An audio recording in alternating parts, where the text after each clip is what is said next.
अब हम आते हैं दुआए हिज़्बुल बहर के नक्श की तरफ, कि जिसको नक्श हलल मुश्किलात कहा जाता है। अब जो लोग एतकाफ़ करेंगे, हिज़्बुल बहर की ज़कात अदा करेंगे, तो उनके पास टाइम होगा।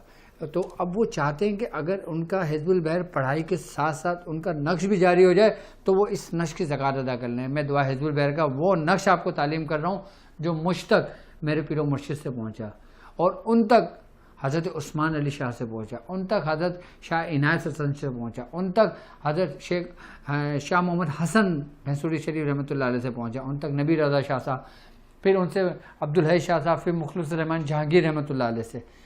आई बात समझ में। और एक निस्बत फिर मियाँ हुज़ूर हज़रत इमदादुल्लाह महाजिर मक्की का भी बताते हैं कि उन्होंने हज़रत शाह अब्दुल हई शाह साहब को भी ये तालीम किया था। आए मैं आपको नक्श की तरफ लेके जाता हूँ, मैं नक्श का समझाता हूँ आपको।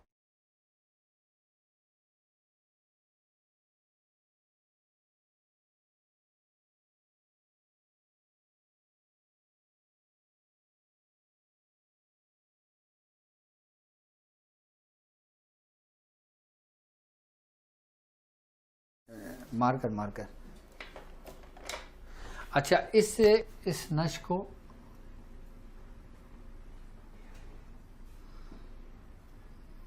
दुआए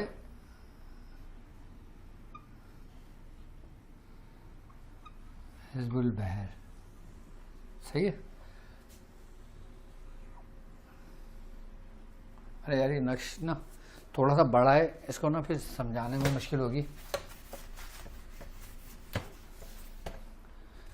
नहीं, दूसरा वाला मोबाइल दो ना जो आईपैड में तुम देते थे मुझे, वो खराब हो गया। नहीं अपने मोबाइल में मुझे दे दो।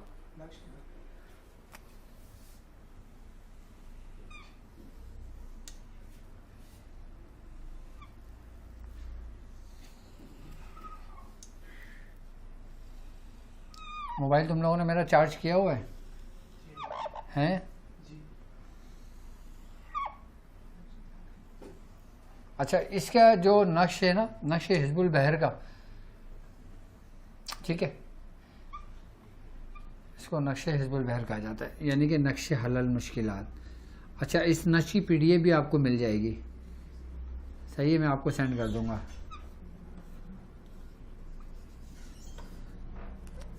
समीर,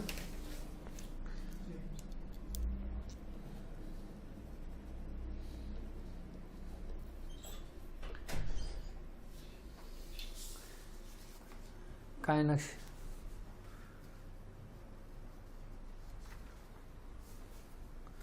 अच्छा, अब इसको नक्श हलल मुश्किलात कहा जाता है, इससे सही समझ में आ जाएगा।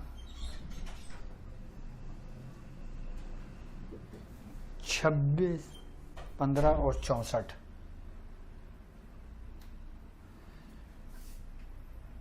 इसको मैं ब्लू मार्कर से भर देता हूँ ताकि आम लोगों के समझ में आ जाए। हाँ, ये समझ में आएगा।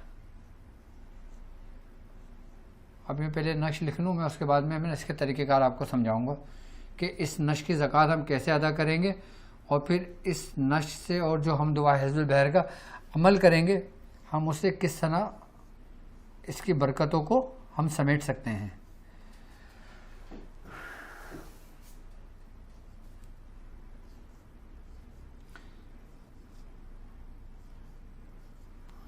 सिक्सटी 68, 69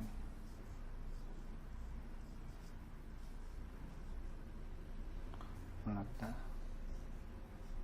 ये नक्श की ज़कात मैंने भी अदा की है, और मैंने भी इस नक्श को बहुत लिखा है और अपने बहुत मरीज़ों को दिया है। यहाँ तक कि जब मैं मियाँ हुज़ूर के साथ दवाखाने पर होता था तो मियाँ हुज़ूर मुझसे ये नक्श लिखवा कर अपने दराज में रखते थे और अपने मरीज़ों को यही नक्श देते थे हिफाजत के लिए। हिफाजत के लिए समझ लें कि इतना सरी और तासीर नक्श है कि जिसकी कोई हद नहीं।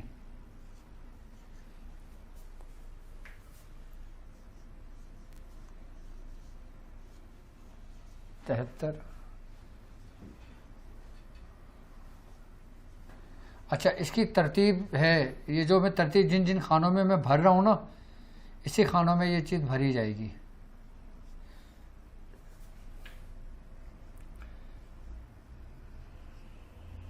पचहत्तर, 76, ठीक है, शाबाश। 77, 78 79 80 79। अच्छा, ये नश्क है। इस नश्क को इस नश्क को दुआए हिज़्बुल बहर कहा जाता है। इस नश्क को हल्ल मुश्किलात। अच्छा, इस नश्क के जो PDF है ना, वो लगाना।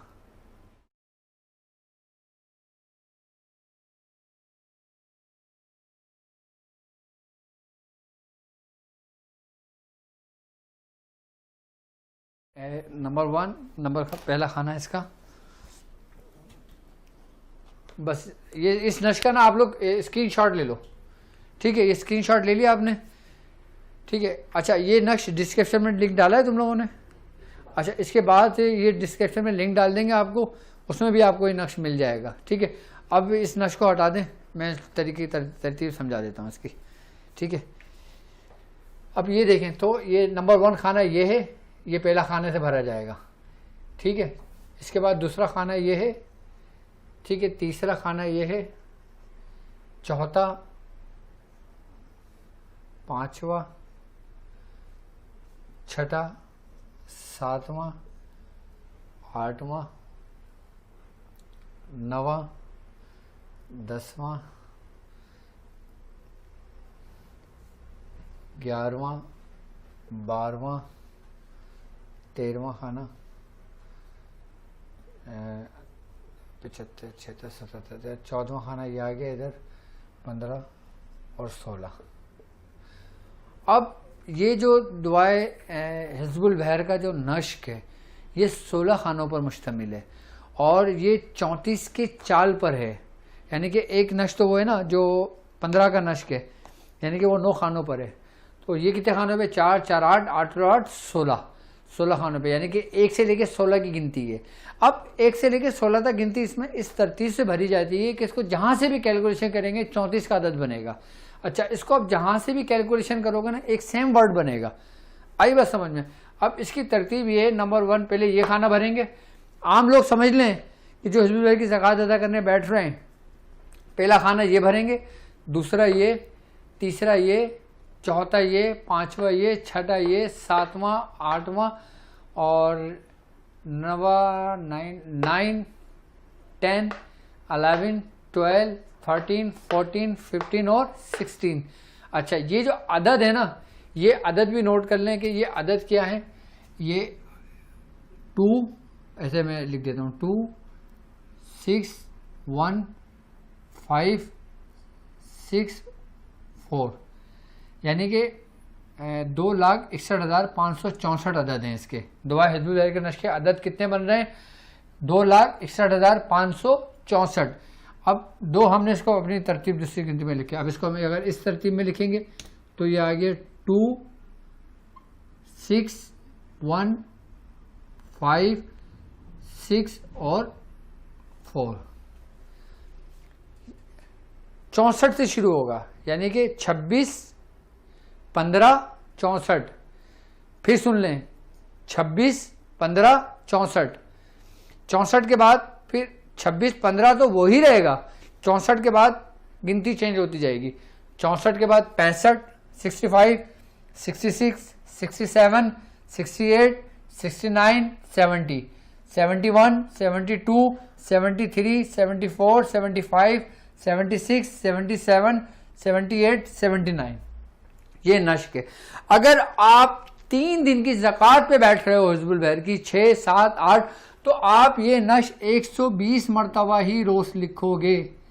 इसमें थोड़ा आपको टाइम लगेगा, लेकिन आप 3 दिन के अंदर इसकी ज़कात पूरी हो जाएगी, ठीक है। 3 दिन तक यानी कि 6 7 और 8। इतने नक्श नहीं लिख सकते आप, इतने नक्श नहीं लिख सकते आप, तो फिर आप 40 नक्श रोज़ाना लिखें, ठीक है। 40 नक्श रोज़ाना आपने लिखना है 9 दिन तक,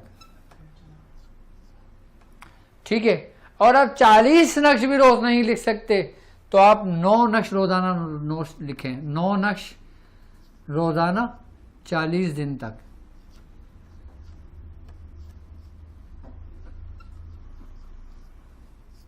ठीक है। यानी कि जिन लोगों में हिम्मत है, जो लोग लिख सकते हैं, वो 120 नक्श 3 दिन तक लिखें, यानी कि 6, 7, 8। और याद रखना कि जब ये 3 दिन नक्श रोज लिख लोगे ना आप, तो आपने 1 नक्श रोजाना लिखना है। उसके बाद आप 3 दिन की ज़कात अदा करने के बाद जिस मकसद के लिए भी जिसको दोगे ना, तो इस नक्श को कहते हैं नक्श हलल मुश्किलात, यानी कि जो तमाम मुश्किलात का हल है। आई बात समझ में? जो तमाम, अच्छा, ये इसको नक्श हलल मुश्किलात इसलिए कहा जाता है कि ये हिज़्बुल बहर का नश्क है, और दुआए हिज़्बुल बहर को कहा जाता है कि दुआए हिज़्बुल बहर है, कि इसको दुआए हलल मुश्किलात भी कहा जाता है। कि इस दुआ के कई नाम हैं, कोई इसको दुआए हिज़्बुल बहर के नाम से जानता है, कोई इसे दुआए असर के नाम से जानता है, कोई इसे दुआए हलल मुश्किलात के नाम से जानता है, कोई इसको मुख्तलिफ नामों से जानता है। अच्छा, मुख्तलिफ ज़मानों में इस दुआ के मुख्तलिफ नाम हैं, इसीलिए इसको नश्श हलल मुश्किलात कहा जाता है कि ये पूरे दुआ हिज़्बुल बहर जो है ना, उसके आदात को कैलकुलेशन करके इसकी नश्श की तरतीब दी गई है, कि जिसपे बुजुर्गान दीन ने, बड़े बड़े बुजुर्गों ने बड़ी बड़ी रियाजत करके इस नश्श को तरतीब दिया है। अब जब इस नश्श को तरतीब दिया है, इसकी ज़कात के मुख्तलिफ तरीक़ेकार बताएं। उसके बाद अब इस नक्श ही की ज़कात अदा कर लेने से हिज़्बुल बहर पढ़ने का फ़ायदा भी मिल जाता है, और हिज़्बुल बहर नश्श की भी ज़कात अदा हो जाती है। यानी कि खाली अगर हम ये नश्श लिखना भी शुरू करें ना, तो हमें सवाब मिलेगा, क्योंकि ये हिज़्बुल बहर का नश्क है। हम अपने तमाम मकासद के लिए, परेशानियों के लिए कर सकते हैं। अब इसको थोड़ा सा अगर जूम करना चाहो तो जूम कर दो, नहीं तो फिर वो जो प्रिंट आउट है ना, वो शो एक दफ़ा जूम कर दो ताकि तरीक़ेकार समझ में आ जाए।